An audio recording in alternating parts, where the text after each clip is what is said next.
Hello and welcome to 21st Century Vitalism, podcast asking the question, what does it mean to be fully alive in the 21st century? And how do we best maintain a sensation of aliveness while dealing with the unique pressures of this strange and potent time? My name is Brett Kane. I'll be your host on this journey. I'm a licensed massage therapist and mindfulness meditation instructor. And joining us today is my good friend Rob Reider. He's a performance coach and movement specialist who works with entertainers, musicians, professionals, and presenters to create intentional peak performances.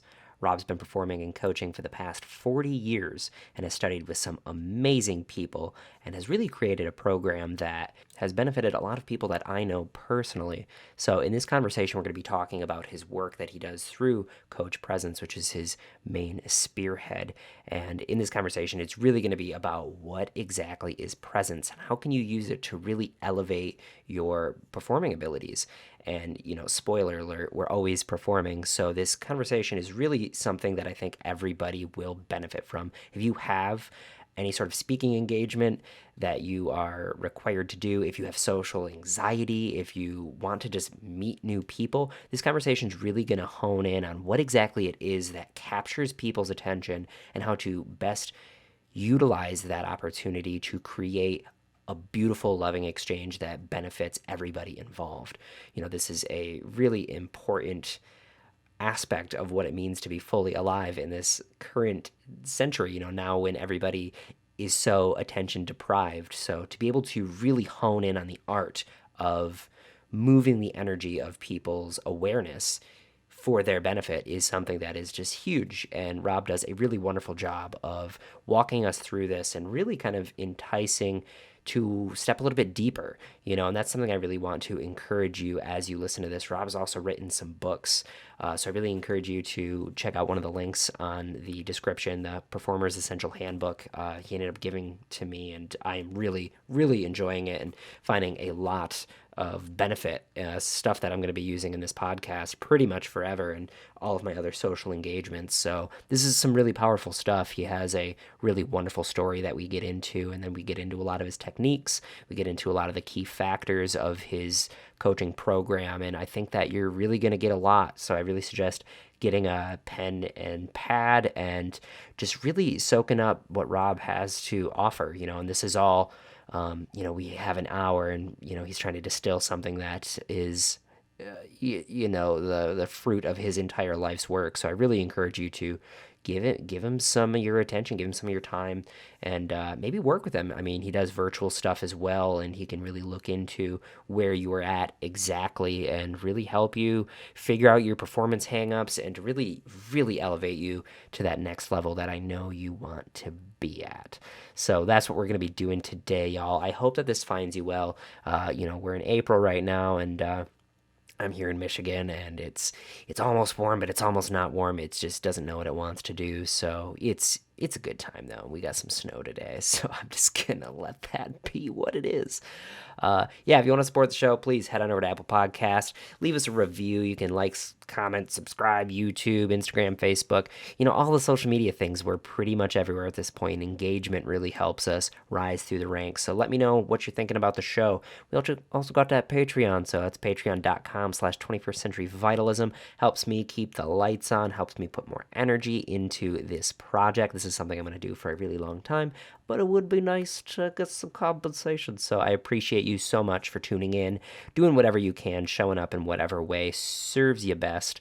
That's what we're going to be doing today. Head on over to Coach Presence. Also check out Rob's stuff as well. He's got some online content waiting for you. So I'm not going to waste any more of your time, y'all. We have Rob Reider coming on the show. So open up your hearts, drink some tea, do some stretches, and please welcome my friend Rob.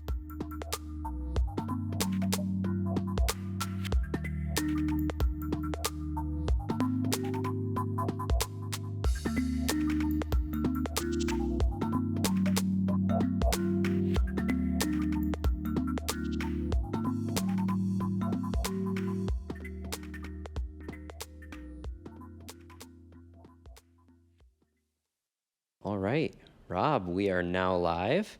Welcome to your basement, or 21st Century Vitalism. Thanks for coming on the show, man. How are you? Good. It's great to be here. And I'm glad you're here because while it is a basement or a lower level, it is the studio for which I depart a lot of information. So a lot of creative minds show up here. It's really great. You can really feel the energy in here too. I felt that the very first time I came over and you made us all dinner, I was like, so some Oh, shit goes down in here. I don't really know what yet. well, just as a side note, when I was building this place, I put in on the insulation all sorts of symbolisms that are, considered high vibe kinds of things. So the whole back of the behind the walls are filled with mantras and different things that I just took from a lot of different cultures. I just knew it was going to be a creative space, so why not add a little flair? I love that. I love the setting the intention even as you're kind of constructing the space. That's huge for how you engage with it. Yeah. And as it turned out, as performers came and started performing here, because while the viewers may not be able to see the space, it's not that big of a space, but we were able to get 65 chairs in here for a house concert. Yeah, with an aisle. And so what happened was the sound quality was so good, and they all asked me how, and it just happened that um, the what do you call this part? The bulkhead bounced the sound just right that you could hear a pin drop. So it became a very fun listening space for artists to show their abilities.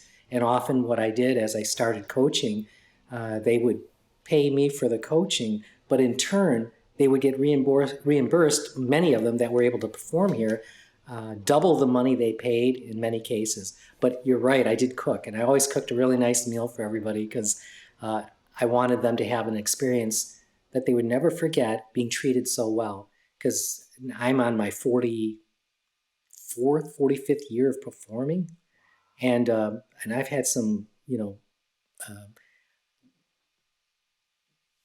putting makeup on in a bathroom in a gas station, and begging for water from a venue. So I didn't want any of the performers to have that. I wanted to treat them well. That's amazing. Yeah, so that's a little bit of history here. The space that we're in. So I feel like some people are going to need a little bit of context for that statement Sure. of putting makeup on in a bathroom. When you were talking about performing, I mean, I think you could see the little ukulele behind you. I know you play guitar. When Yes. was your first foray into performing, and how is this something you knew you really wanted to make your life? Yeah, it's interesting because I do play music, and I've picked up the guitar since I was a kid, but it wasn't my main expression. I was able to play with some talented people, more of just the rhythm, background, and then do some singing. And that was in the '70s. So I got to play with an extraordinary musician, Danny Hines, and it was fun. And he taught me a lot, and it was the beginning of that performance.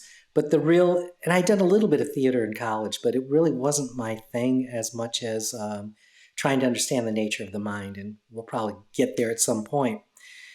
But I had physical abilities. I was very skilled and physically adept. And then I studied with the first Chinese grandmaster and did Tai Chi in college. And to date myself, that was in 1973. Next year I graduated. And that started this quest into this body, and more of an Eastern approach to the body. And I'd done quite a bit of yoga at that point. And but it was few years later that I had seen a friend. I lived out in California in Santa Barbara, and he was doing these forms. I'm like, what is that? And he said, it's Kung Fu. And I went, oh, wow, I want to learn that. Because, I'd watched the series with David Carradine and all that stuff. And it was a pretty rigorous training, and I enjoyed it.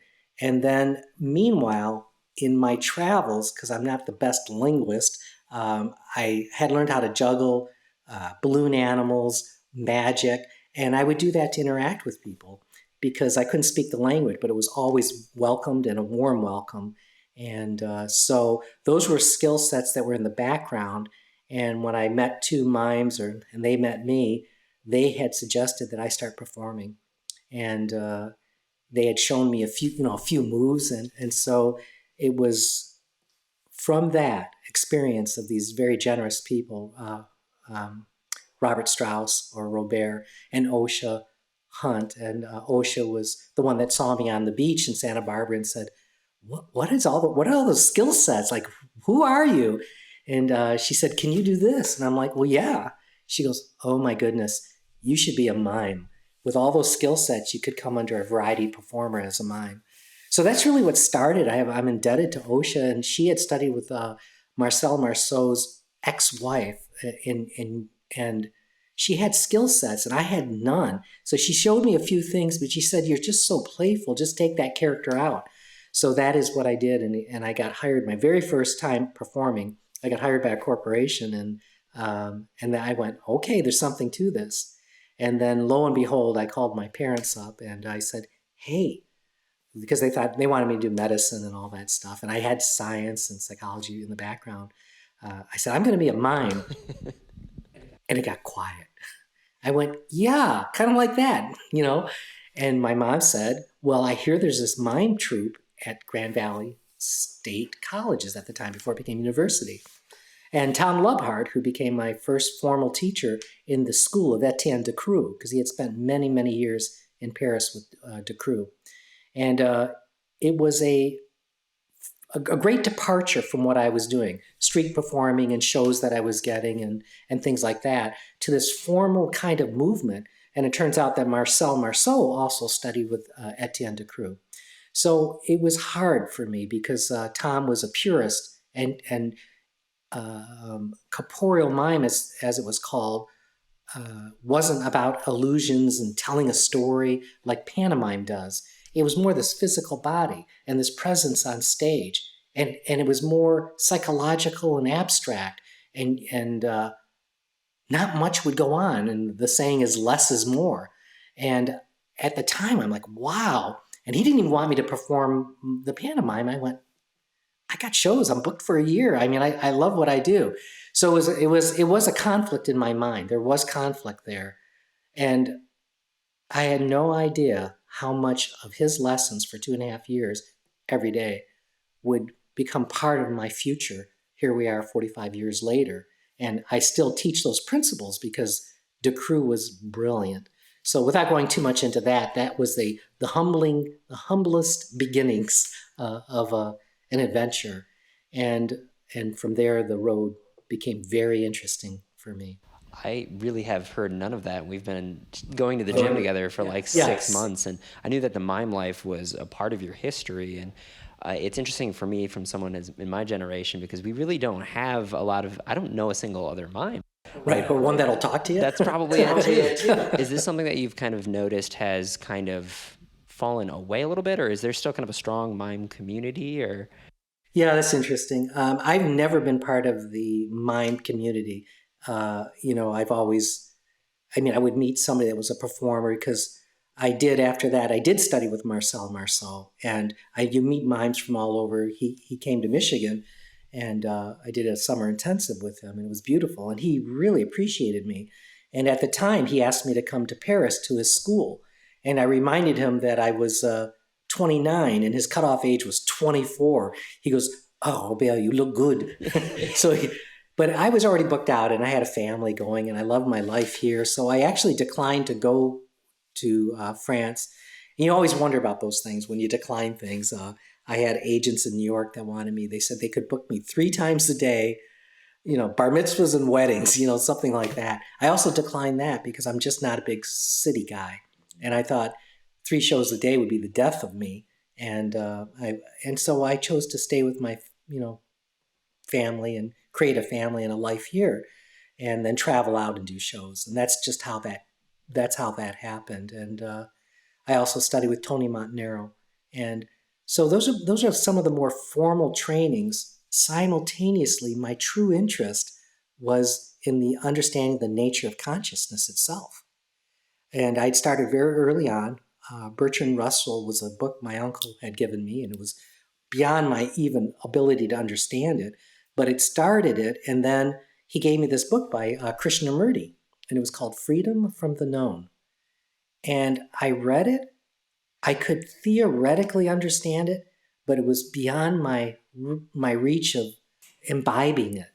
So, but it all made just perfect sense. So it turns out he had a school in Ojai, which was 30 miles from Santa Barbara. So I went and saw him, and it changed my whole life. It changed the whole trajectory of what was truly important to me and where I would unfold in my own consciousness, simultaneously performing and raising a family. There was this opening of the mind that was occurring.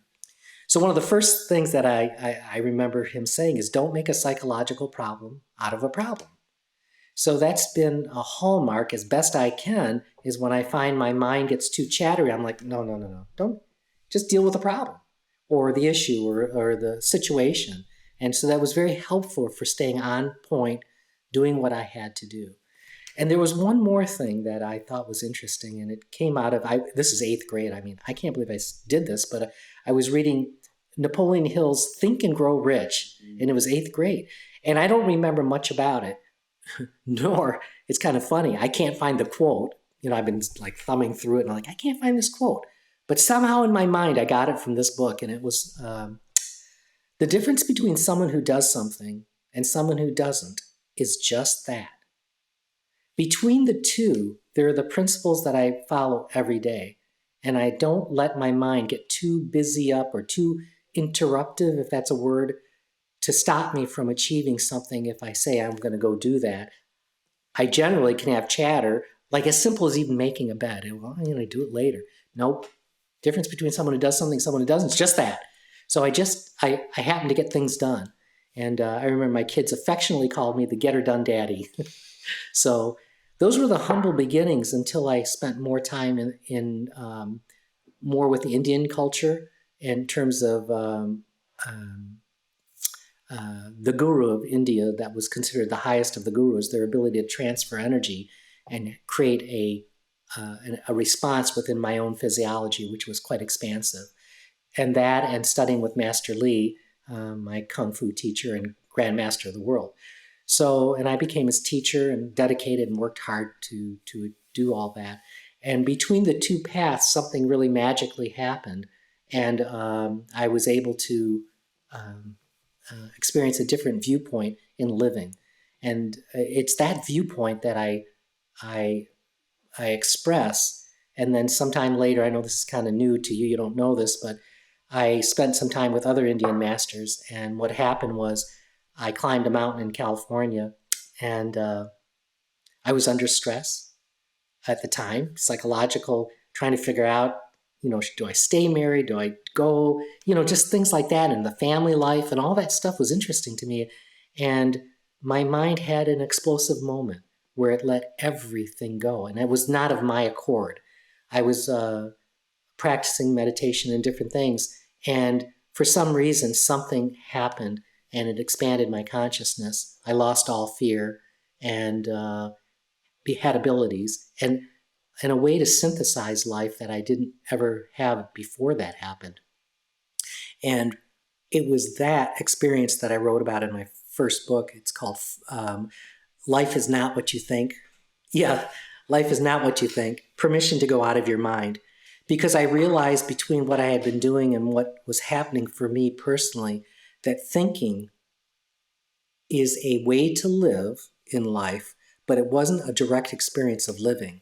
In other words, our label for an object, like our word apple for this fruit, pretend I'm holding, the word apple, it didn't come from the fruit. So it really had nothing to do with the fruit other than in conversation, I could say, hey, Brett, would you pass the apple? And you would know that's what I was talking about, hopefully. But otherwise, right? But otherwise, I realized there was a disparity between the two. There was a label and all my ideas about an apple, which weren't anything to do with an apple. Now, I know that just seems so simple, but when you apply that to everything in life, you begin to recognize that life itself is a nonstop creative process in which time and space don't really exist. And from that, I realized principles of living, and those were the principles of also performing and connecting with people and understanding, well, what is life? What is this presence, this source being? What is all that? And I'd done other activities that helped me unwind my own programming. And it was really a synthesis of all that has come to have me teach now the art of presence. And you could say it the art of presence and presentation, because there's presence, which you don't have to do anything. You don't have to go anywhere. You are that presence. And we'll interchange that with maybe awareness or consciousness on a larger level, not necessarily personal consciousness, like and the labels that come with it. Because then we're back to the beginning where I'm stuck in words. There's an energetic thing that I consider is who we all are and what is this experience of living. And I use the word presence because when you're so quiet, you can feel the emanation of life itself, experiencing life. And it doesn't have words. Now, it doesn't mean you can't use words. I'm obviously use words. I wrote 2 books, writing a 3rd and 4th right now. So I use the words, but they point in a direction for which the words have to be dropped at some point. And there has to be this quiet or otherness quality that you recognize as underlaying all of life. So one way, and one of the first principles I teach before we even get into performance is, who are you? And Ramana Maharshi said, to whom has this thought arisen? Who am I? And it was that very sentence and question that caused that reaction on the mountain that caused me to literally drop my mind. For some reason, it triggered something, and something magical happened in that moment.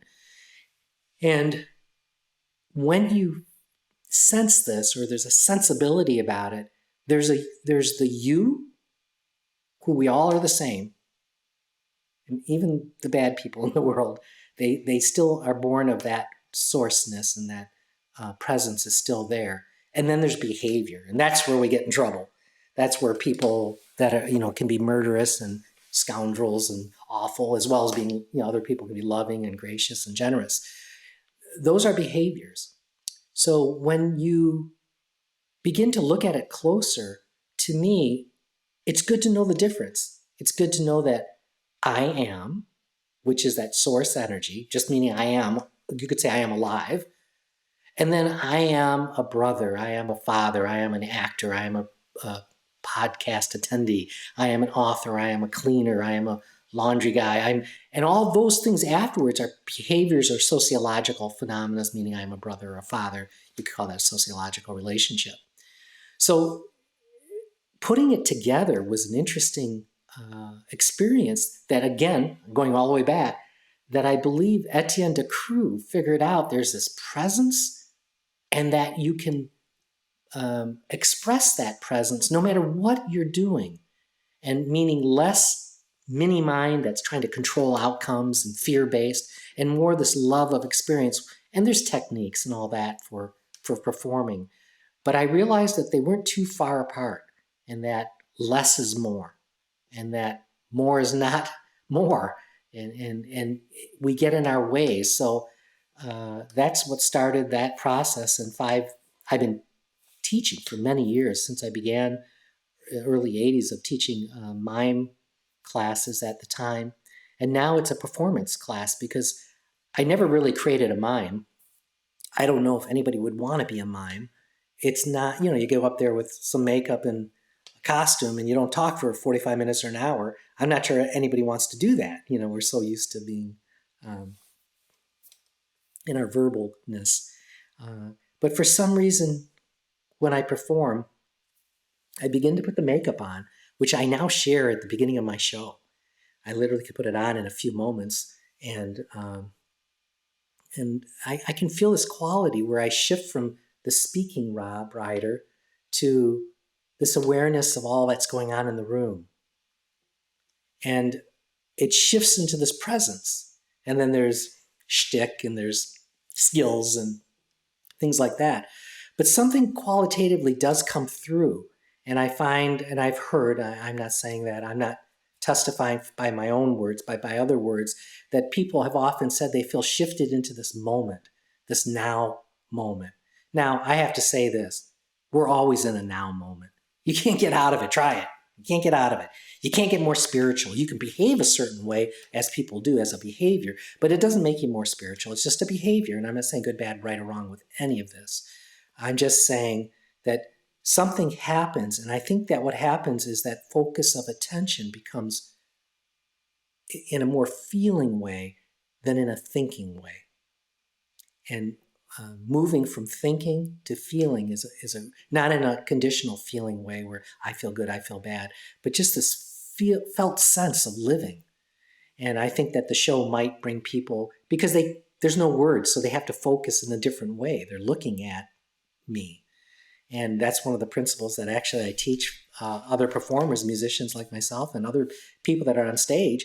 We don't say, hey, I'm going to go listen to Rob or Brett play. They usually say, hey, do you want to go see Rob or Brett? They say, see. I want to watch them. I want to go watch them. You want to go down to, the venue, whatever that may be. So I think that there's a physiological dominance of the eyes, maybe to avoid saber-toothed tigers from the old days, but that our eyes see so much and registers on, it goes right into other people's minds. Because I know this is kind of a trippy thing, but when you think about how do you see me, I'm not out here. That's not how you see me. There's some kind of process where the eyes take it in the brain. I'm actually in your brain. It's converted and then relatively put back out here. Same with sound. So space is almost non-existent. We exist within each other in a really physiological way. That's just how we show up. But we don't think about it like that. We project outside and everything's outside of ourselves. But truthfully, we experience it all. And it's as you well know, it's our response to everything that causes us love or fear or misery and happiness. It's how we are with what happens. And I'm not trying to be a certain way or tell people how to be. It's not a moralistic thing. I'm speaking strictly the science of physiology. That is just how we show up. And when you begin to understand those principles, you can apply them to performance. And so the second book I wrote after coaching a lot of people here, California, Hollywood, and all sorts of places, is that there are some principles that I got from DeCrew and just from the nature of consciousness that makes us experience life differently should we wish to, even on stage. Because in a sense, stage is almost a place for acute anxiety to happen. And people's trying to control outcomes while not showing it makes it worse. And their tics show up and their little shakes and all their things like that. It's interesting to me. And so the process of teaching people has been an extraordinary revealment for them to undo some of those fears that are going on a very deep personal level. Let those go and just be with the audience. And so when we talk about presence and presentation, we're talking about a connection that can happen between a performer and the audience. And it's theirs. It's not mine. I don't own any of this. I just notice these principles that occur.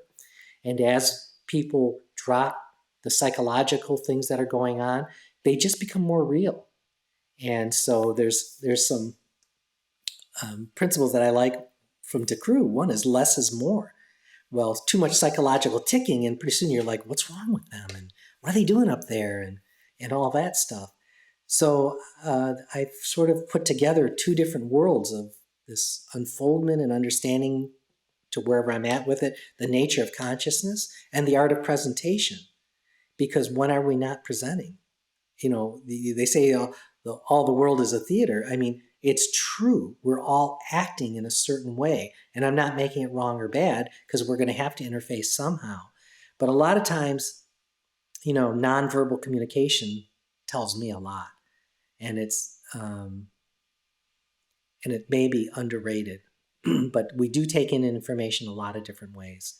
And so that's been the quest and the journey and years of teaching and helping people let go of some of these patterns that are, I would call indoctrinated, adopted by us. We adopt them. Yes, parents, teachers, peers, school, society lays a lot of stuff out there. And sometimes we hop aboard and take it for a ride. But the truth is we take it for a ride. And so it's all ours in a sense. And so when you're performing, there's just no time for that. You got to let that go. You got to say, not make a psychological problem out of a problem. You just got to let it go and stay connected with someone and be really real, whatever that is. sadness, happiness, whatever you're expressing up there, just be be real, because it brings us to our humanity. And there's a magical connection that happens, in my opinion. And that's how I use the word presence in terms of performance. And so when I teach, I call it the art of presence. And when I teach, it can be a lot of very personal, so to speak, meaning it's individual. I don't want to use the word personal, individual attention, because I can see so much that's being expressed by somebody, the good, the bad, and the ugly. But it doesn't matter what I can see. What matters is, can they see and then let it go? Because they can. And when they make that choice to let it go, they just become more comfortable in their own skin, and therefore more comfortable for the audience. And the audience is, a lot of times they love you. They've a lot of times paid money to come see you. They've tried to get really good seats. They're really doing their best. They're in anticipation. And then you have people who perform who don't respect that. They just go on and play their thing or do their thing, and there's no connection. And there's been different eras of music that have, in my opinion, not served well for connecting with the audience.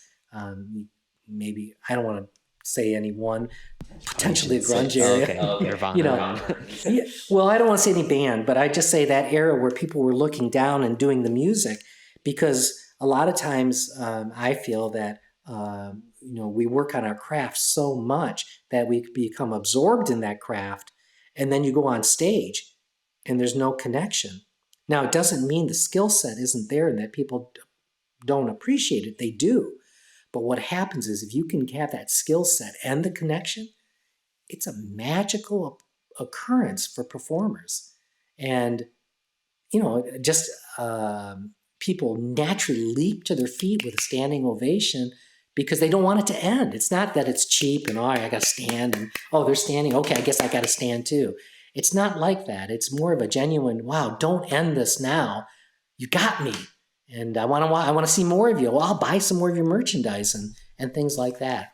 And that's been the experience that I have seen with people that have, whether they've been with me or just come on their own to understand their own life, and all that happens in living, and being sensitive to it, and not callous and not cliched, because that becomes a problem. I see a lot of people perform and they become like 60s TV hosts when they're talking, and so there's other principles. We'll get to them if you want, but the cliche is they start acting like old performers, and it's because that's all they got to hang their hat on, instead of just being so comfortable with themselves that they can be,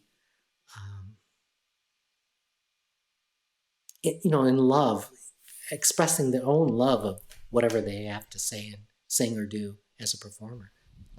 Yeah, I really like this idea of cultivating presence requiring an exchange with the people that you're actually interacting with, and that it really does kind of blur the lines of like you as an independent entity, and like so much of how we perceive ourselves and all these tics that come up is in direct relation to what we perceive other people as responding to us as. And then I like the idea that you said that we agree to it, and it's something that we choose. We say yes to this, and we constantly reinforcement. And that's kind of like the concept of karma, is like we are constantly planting these seeds, and we're always watering these same seeds. And I think a big part of that is being able to see the process in itself. So what would you say is like the first step to cultivating this like art of presence, and like really stepping into this expanded way of interacting with people? Yeah, that's good. I like how you retexturize it, and it just reminds me that what I've tried to impart, and I'll get to that first thing that I do, and actually all the steps. There's just a few that have become important, but is that we've become mediocre in our performance ability, and we've trained the audience to be mediocre, and so the cliche in mediocre is it's not the full human range that somebody can get to in their own abilities, and also in the connection with the audience and the audience's connection with you. So a lot of people are really happy because people come up and say, "Oh, you're so good, you're so good."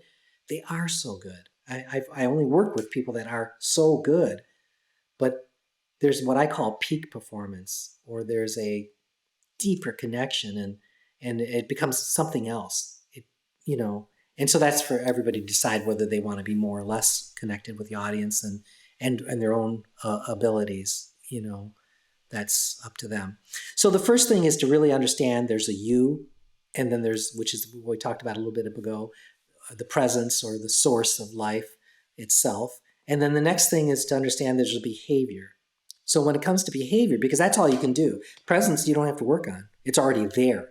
Now it may be clouded over because your attention is somewhere else, internal subconsciously, external, um, um, doing things that cause you to lose the attention of the audience. The only commodity in a performance is attention. See, it's not about the money and all that stuff. It's really about the connection, because it becomes magical. When you connect with the audience in the way that I'm speaking of, there's a magic that happens. And it's really a beautiful, loving exchange. And it's a physiological sense feeling that one can experience. So all we then do is then, what are those behaviors? What's causing me not to have that experience? So the next thing we look at is need for approval. And it's kind of a big deal, because on one side you have, I want you to approve of me. And on the other side of the same coin is, I don't want you to disapprove of me.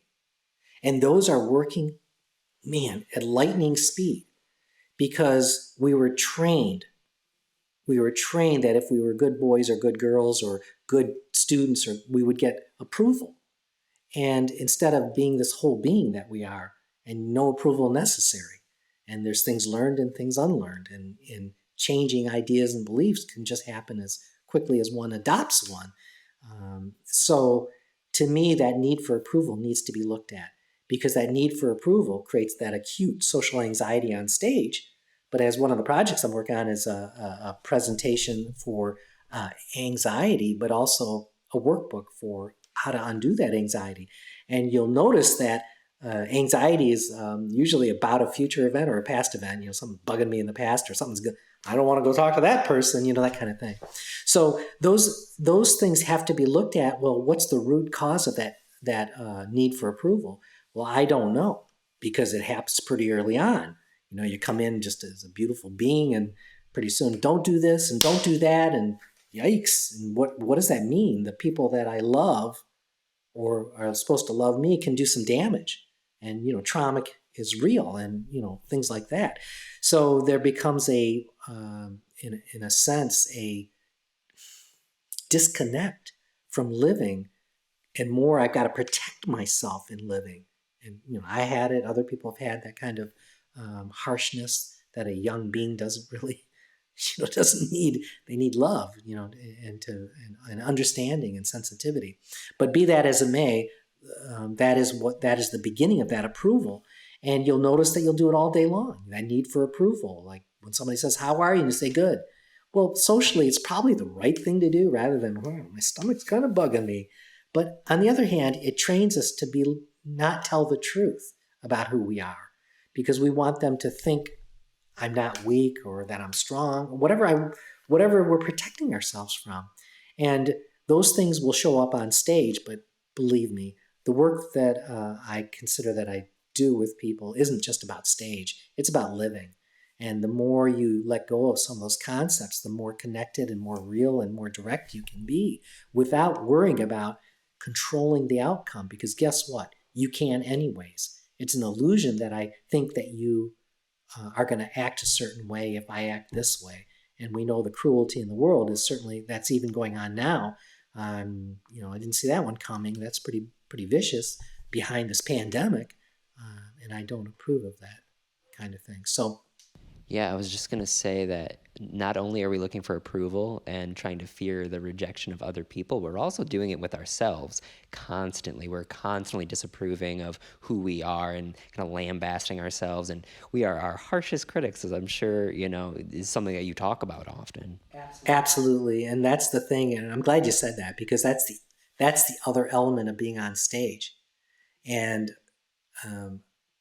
another nuance that I go into is that transactional analysis that came around so many years ago. And I remember my dad went into psychology and then counseling.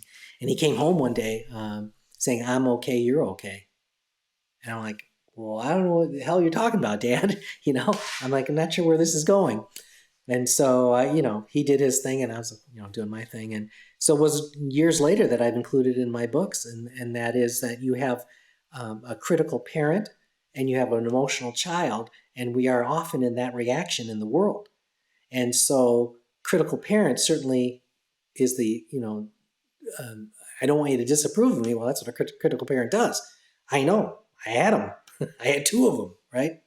And so the emotional child is a very demanding child and the critical parent. And where you want to be, and what he was implying was their phrase, I'm okay, you're okay, is when you meet each other as an adult to adult conversation. And so even now you want to shift that conversation to an adult to adult conversation. So when you're on stage, that need for approval is true that it comes there, but the first place it hits, because you don't know what somebody's thinking. You're thinking about what they're thinking. Well, guess what? Boom, critical parent. Wow, did I sing right? Did I get it right? Did I play it wrong? No, blah, blah, blah, blah. And all that spinning, and guess what? Loss of attention.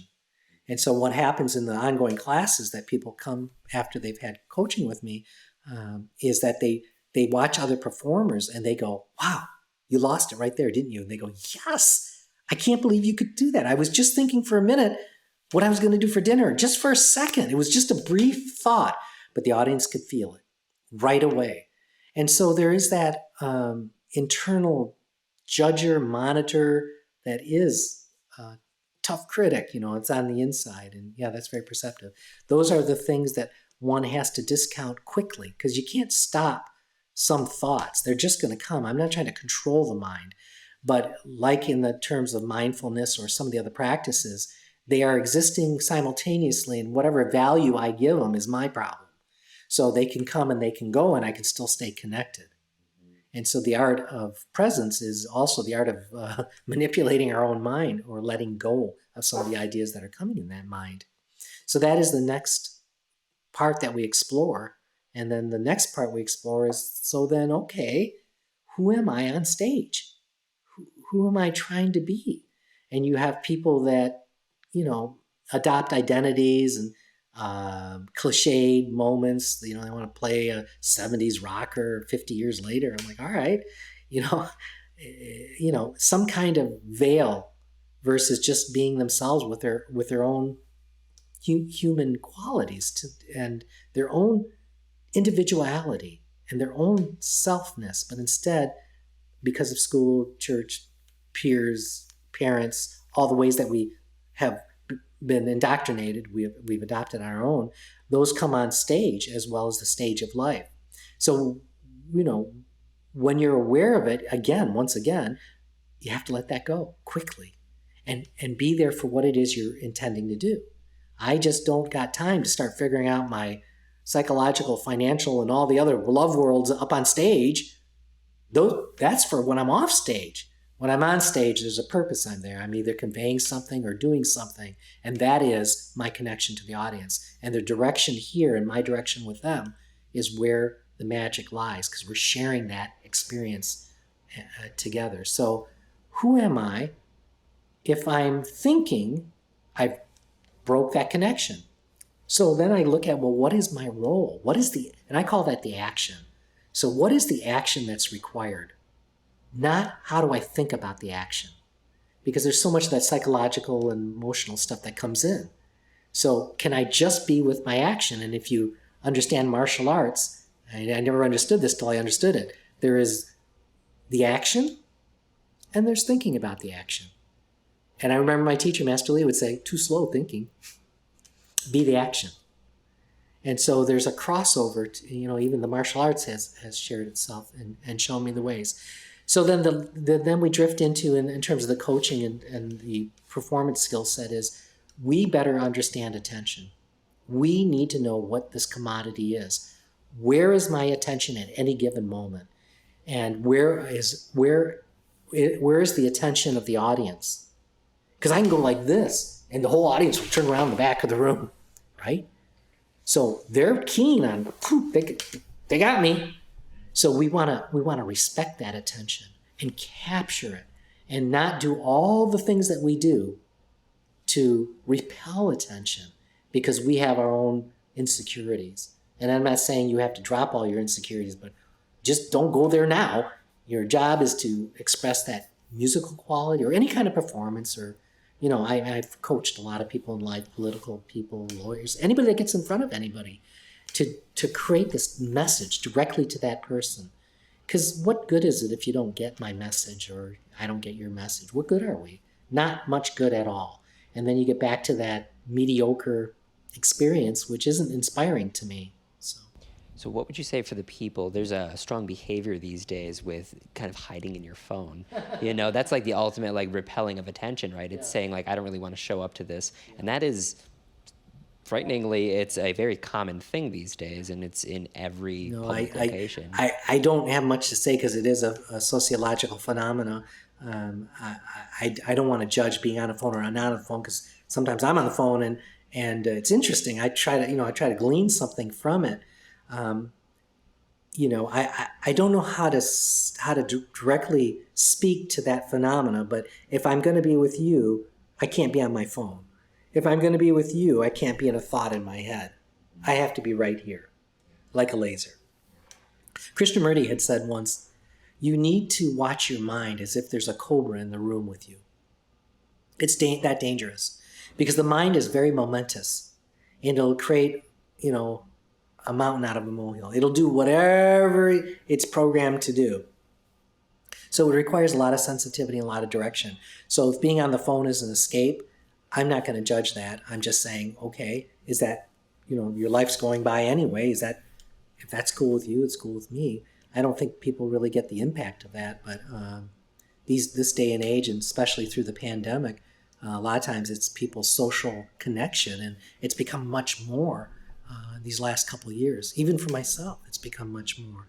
But I've also been very productive in this time, and I think, well, all right, I'm not performing, because gatherings weren't happening as much in the last 2 years. So what can I do with what I got?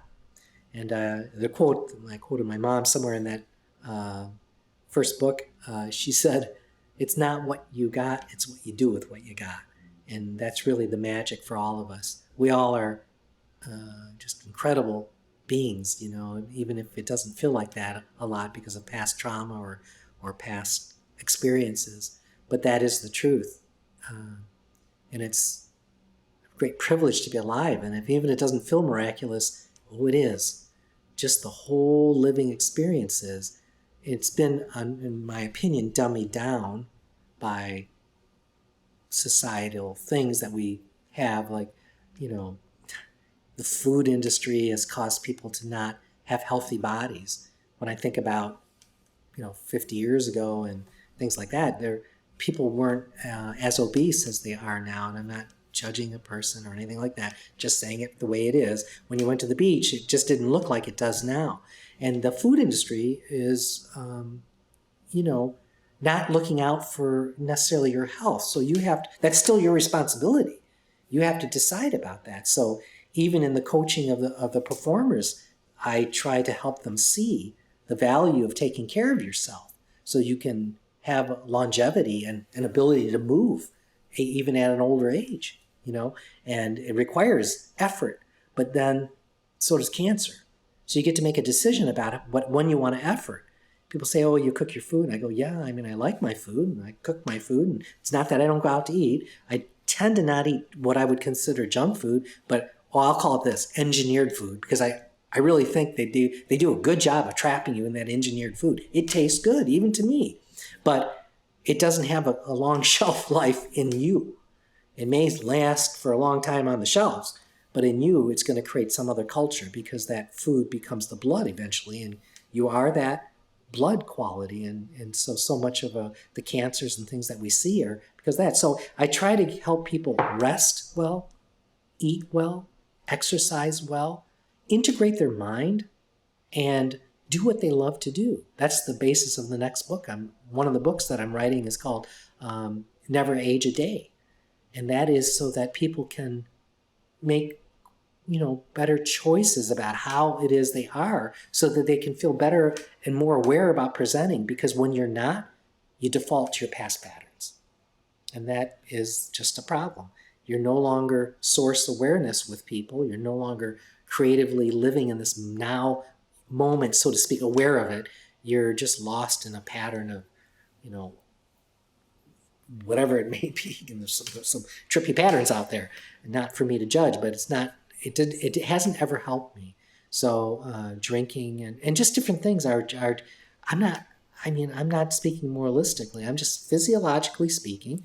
Can you do what you want to do? I climb. I'm my age is very different than my abilities. People are like, how do you do that at this age? And how do you do all that you do? Well, I try to practice what I preach, and I work out, as you well know, and do things for my mind, and I eat well and exercise, all that stuff, and rest my mind and also integrate my mind. In other words, integration to me is letting go of ideas that no longer serve you. So that's just a whole nother can of worms, to let go of our past and really feel the experience of living. Yeah, I've noticed as I've started my meditation practice about 2 years ago, this aspect of letting go. And it took me a while to really understand the nature of holding on to things because it's Yes. really subconscious and it's a really subtle thing. And it really does relate to the idea of like all of these neuroses you have when you're on stage and why people can't connect with you when you're engaging with them. It's because you have no space within yourself for the other person, as we were saying before, to really take shape in your mind and your being and your heart. And people can feel that when you are not receiving them completely and seeing them because you have all of these filters and all these labels and expectations.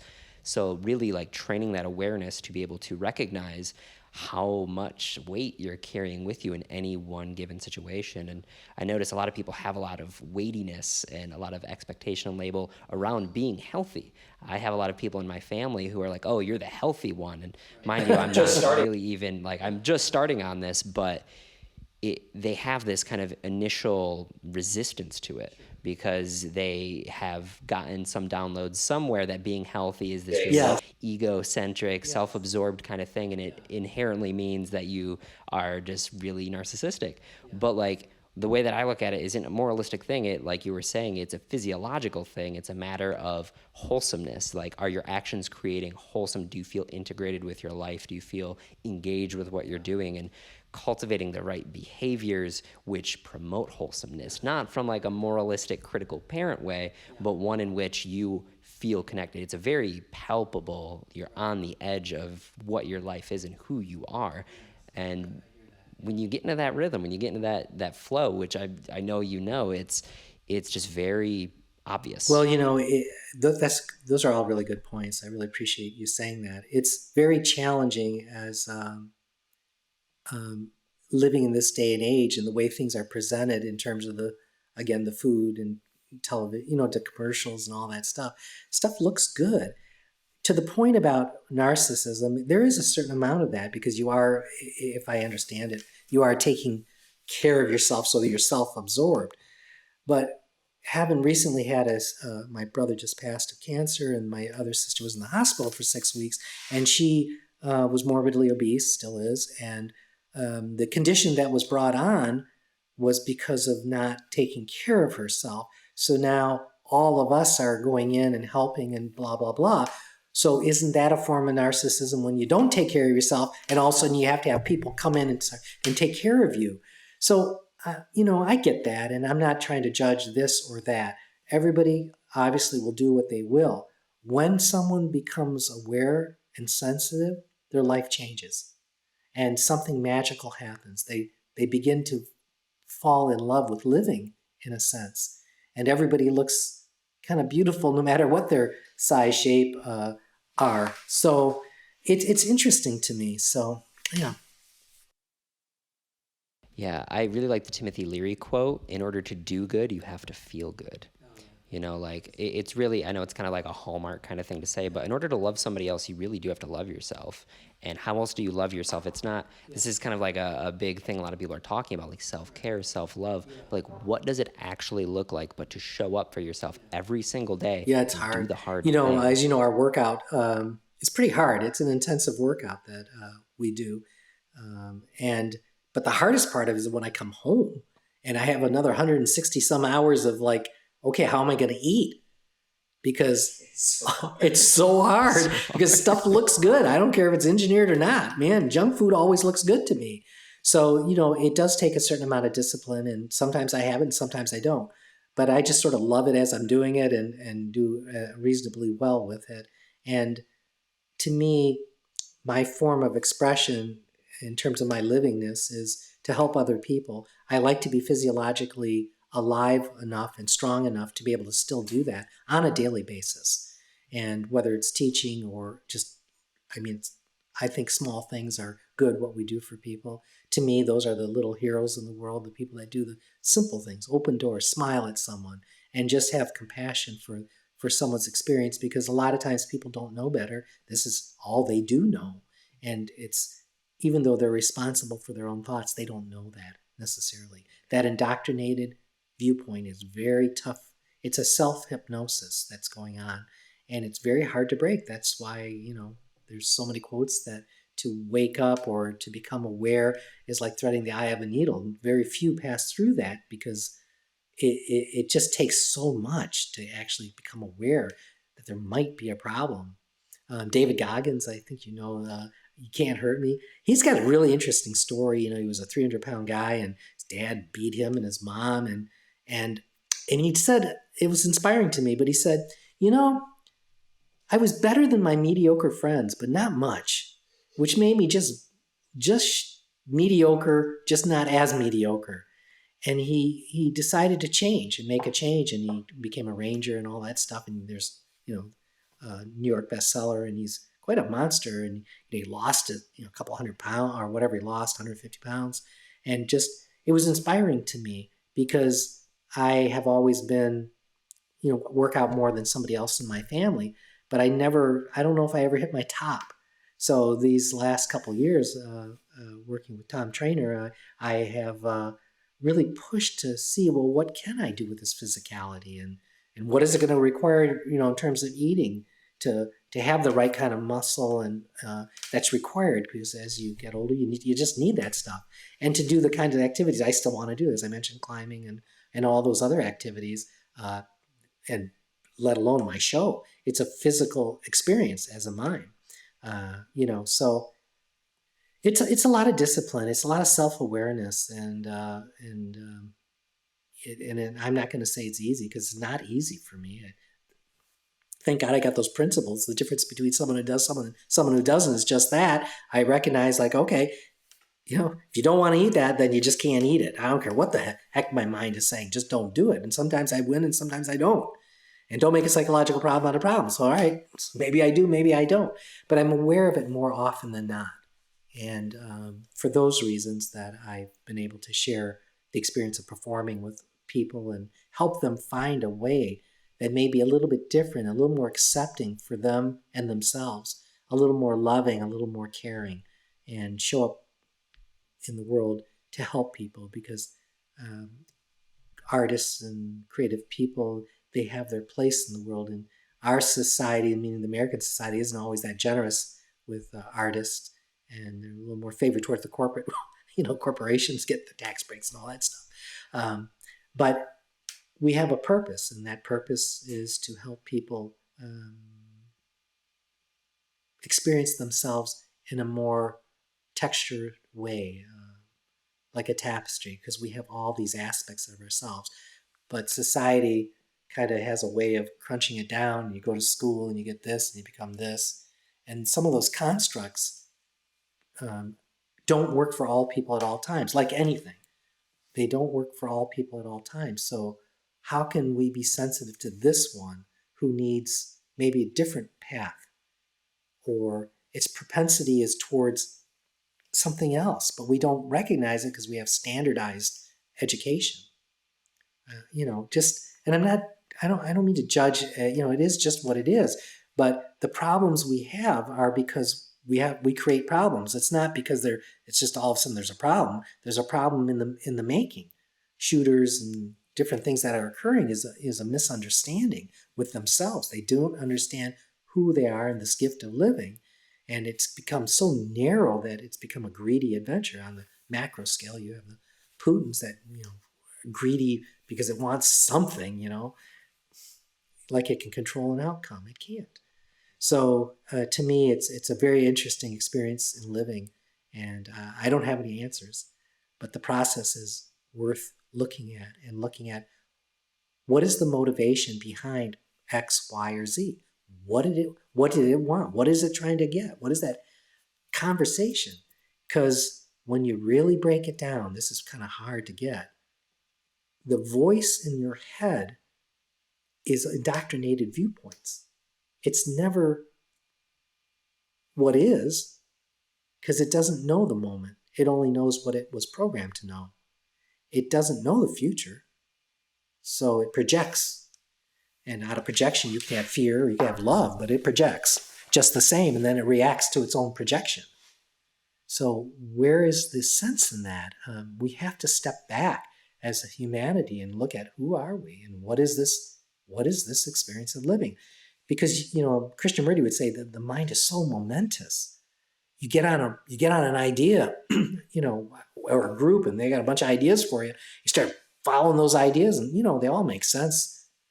I'm not saying they're good or bad, but they make sense in that moment, and all of a sudden some catastrophe happens, and maybe it doesn't make as much sense anymore.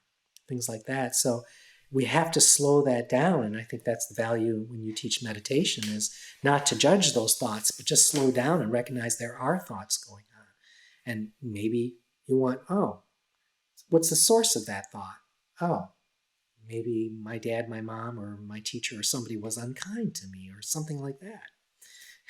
Just as a side note, I remember a teacher in 7th grade said, "You'll never be an artist." And then they saw me. Well, I can't blame them too much because it was watercolor. And I got to say, it was my first experience with watercolor. It was pretty messy, but it crushed me.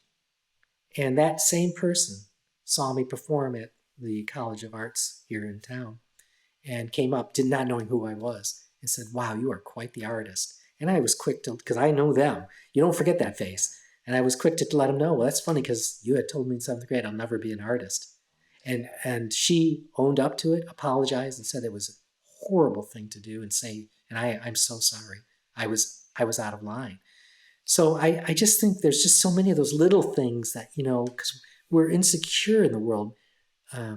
We're coming in, we're sensitive, and, you see things and you're like, "Well, gosh, okay, is that the way it is? Wait a minute, what's going on here? How is it?" I grew up in an era after the World War II, and just after the Korean War. I'm like, and my grandparents, my family was killed. And I'm like, why would people want to do that? And also we're in another one called Vietnam War. And now my friends are coming back dead. I'm like, wait, why? And then on and on with the wars that have never made sense to me other than economic greed. And, and I get all the freedom and fighting for freedom. I'm not saying that. I'm just saying, what's the motivation? Because nothing good comes out of that, in my opinion. So, yeah, it's interesting. Yeah. It's amazing how our individual It's amazing which is how our really what you're individual talking about when you say the karmas, which is momentum really of what you're thoughts. talking about when you say the Yes. momentum of Speedy thoughts. nature There's of like a it. It's really hard speedy to nature of it, and it's really hard to discriminate Yeah. and kind get of them tease on their apart own and because they're get them on their own because they're so many other interdependent with thoughts and Yes. so ideas, many and other to the thoughts point and where we really ideas. don't And even know it's to the point where where we those really original don't even know experiences where happen. those Yeah. original So much of this experiences stuff, happened. we're talking So much of about this before stuff, we were even we're able talking to about begin before this we were even concept. able to put Absolutely. things into Again, with the critical concept. parent, Yeah. Again, with the there's critical so parent, many like raw there's so data many moments raw coming in, and data Yeah. moments especially coming when we're in, talking and about countries especially as when we're well. talking I Yeah. about can't help but countries as feel well. that And I can't one of help but the feel best things we that can do on an one of the individual best things basis that we is can do on first an individual understand basis is to our first own understand Yeah. our own conditioning, karmic our own situation, Right. conditioning before and we our own even get situations engaged before with we like a even larger get scale engaged kind of with like a activism larger Yeah. scale kind of which I think activism is kind of an thing, important which I think thing to is like an seek out and important to thing try to and get like speak involved out and unless you to really try and get know who involved. But you unless you are really know who why you are you're and like engaging the way that you're why you're engaging. engaging in It's the so way hard that to you're not engaging, Right. it's so hard to not just like add to Yes. the Yeah, no, cacophony it's so true. of And that just, situations. that mechanical and the mechanics of this consciousness are very interesting, different than the source awareness. And they they get tripped easily. And I've always felt like if you have to learn about what's going on the inside, there's probably a problem. Otherwise, you kind of live with this conscious awareness of living here, and then also you go like, oh, okay, so there's something going on down there, and also I got to learn about stuff I didn't want to know about. or cancers and things like that. And the momentums get tripped easily. I agree with that. And so what to do about that is an interesting thing. I mean, everybody finds their own way how to integrate those areas of the mind. But clearly, when you find yourself on a tangent or down a rabbit hole, you just might want to recognize, oh, I'm just in a rabbit hole. Okay, okay, I'm thinking about, all right. I've always kind of said to myself, all right, because it thinks all sorts of things. I'm like, all right, well, there's that. And it can be good, bad, right, or wrong, but man, all right. Yeah. Whenever I notice within myself, if there's a clear protagonist or antagonist to the Yes. story that I'm weaving, Yeah. it's probably bullshit. Well, it has its root in something, and I agree on the outer label of bullshit, but it's got its root somewhere. We desire some things and we resist some things. And based on those earlier years, pre-cognitive years, even in utero, there's some response that's going on. And we don't often know that origin point. I do know that having experienced and taking people through processes, that you can come to what I consider an unpatterned mind. You can. So that unpatterned mind, another way to say it is the limits of the mind, because the thoughts that we put in there from all of time are there. So what happens if we're not bound by those? And we could call that an unlimited person. And experiencing, this is hard to describe, but using right now, we're in the limits of our mind. To describe an unlimited mind is almost pointless. Needless to say, one can experience limitlessness, which means you're not bound. And it's an extraordinary feeling, a sense feeling, and interaction with the world when that is occurring. And I think, bringing it back to the idea of presence and communication too, is when you are limitless, other people can feel that. I don't really know what that kind of metabolic process is, but I've definitely interacted with people who are in that state, and you also aren't invited in. And it's something that affects the entire space around. Weird synchronistic things start happening around them. And it's a really incredible thing, which all goes back into, what you're offering. It is the art of people. presence. I didn't make it up. It's just what's there. But one can discover that and then use that for going forward and living. And just, the mind is very quick to label. And it's not, I haven't been able to stop it, but it pauses for great periods of time. Or the untruth of it happens where I realize, so maybe the first thing I see is something outside or inside, and I go, and the label comes up like microphone or cup. But if I just let that go for a moment, I actually invite myself to experience what else is going on there, and with people and events, and it's just becomes a very living, a livingness quality, alive in that moment that was no longer bound by my label and my past experience with it. It invites a more present moment, and that's the same with on stage. It's just a magical moment and the performers that have achieved that, having worked here, really feel that themselves, and the feedback that they get is extraordinary. And I want them to, because they are extraordinary, but you got to understand what's not extraordinary. Yeah, it's weird. Like the path of clarity is often on the road. You have to know. Yeah. You have to know. Yeah. Like it's a part of it. You can't have this kind of experience without seeing That's ways right. in which you're not having that experience. And I think in Indian culture they go, not this, not that. And I don't care to live my life about not this, not that. It's just a phrase that you go through until you have the experience of thisness, not thisness. This, I know, right? Poof, right? It's kind of funny. Yeah. But yeah, it is our birthright, and every person is that capacity always. All right. You already got signed up. So Yeah, birth. I guess Birth signed you up. So, yeah. Oh, yep. So how can people find you? How can people start this incredible journey that you're able to take them on? Do you have virtual options, or what's your... Well, currently, I can do virtual options in which I can coach people, because as long as I can see them, I can see what's going on. When I hear them speak, I can also feel sense from the hearing what they say and what they don't say, but really being able to see them. The website that I use for the coaching is called coachpresence.com, and that pretty much gives a lot of testimonials for artists that have been through here, and the book and all that stuff that's available.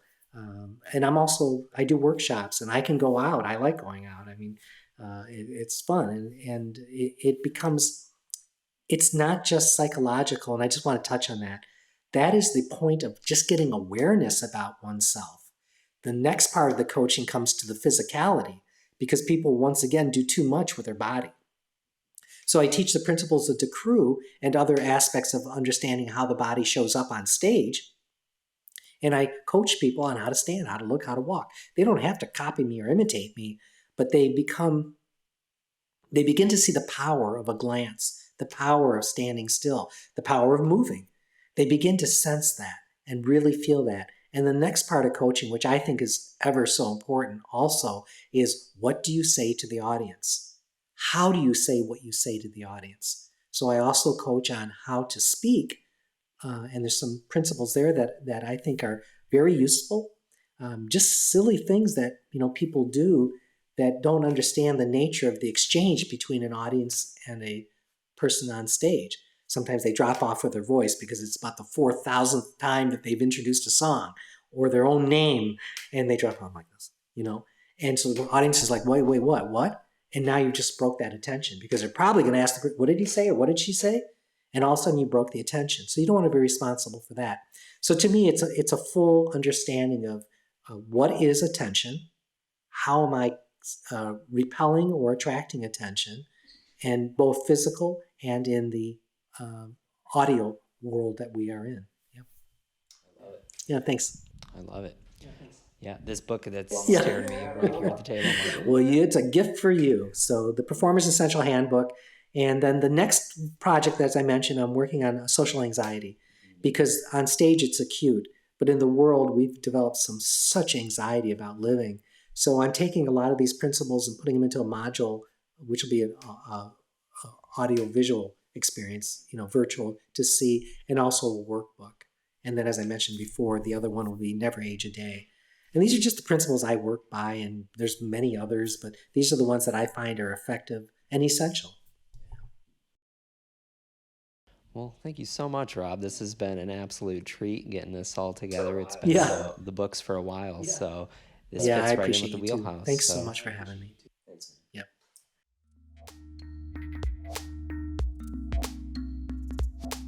Whew, you get all that?